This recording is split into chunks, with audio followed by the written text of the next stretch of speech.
One of the interesting things about O'Sullivan is how little we actually know about him. We have very few solid details about his history. We know he was born in Ireland in 1840 and his family immigrated to the United States 2 years later. He is believed to have begun his photographic career in the New York studio of the portrait photographer Mathew Brady.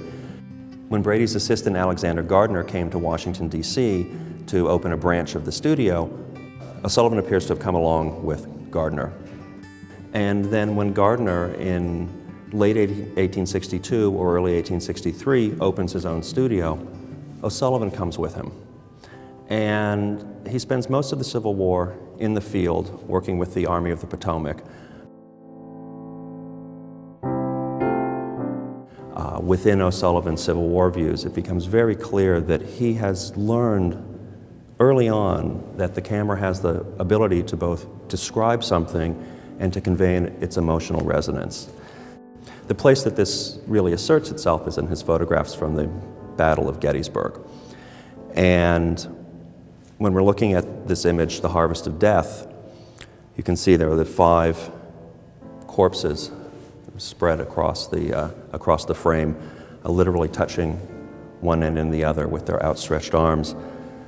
What's so interesting about this photograph is that everything is out of focus except for these bodies. The foreground is out of focus, the horizon line in the background is out of focus. There are living figures, but they become these sort of shadowy presences.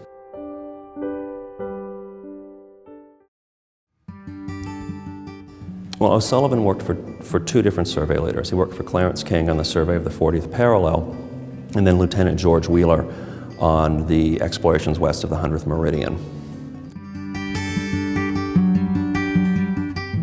What O'Sullivan understood wasn't how to photograph the horizon, but how to photograph what lay between the camera and the horizon, how to capture and present what you could call, in some ways, the emptiness of the American West, and particularly when we're looking at his photographs from the Great Basin. In many ways, there just isn't much there.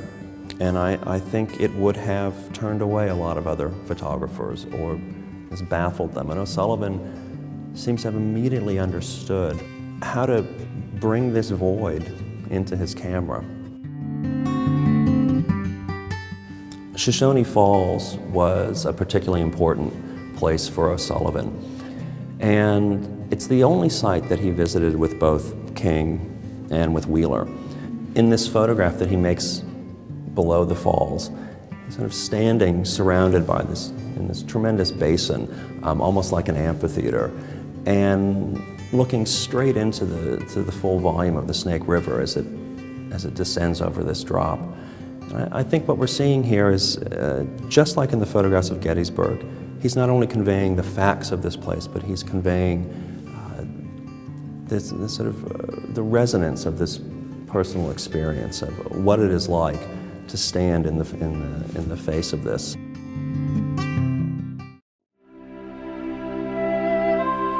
His influence has really come through into the 20th and 21st centuries as a photographer who was basically able to make a photograph wherever he found himself. And O'Sullivan seemed undaunted by the starkness and the barrenness of much of the West. He seemed completely unafraid to encounter the landscape as it was. And I think that this has been his great influence in contemporary photography, that in the last 30 years, as we've tried to shift away from this romanticized vision of the West, O'Sullivan's, I think, influence has been felt very strongly by the most important artists who are now making photographs of the American landscape.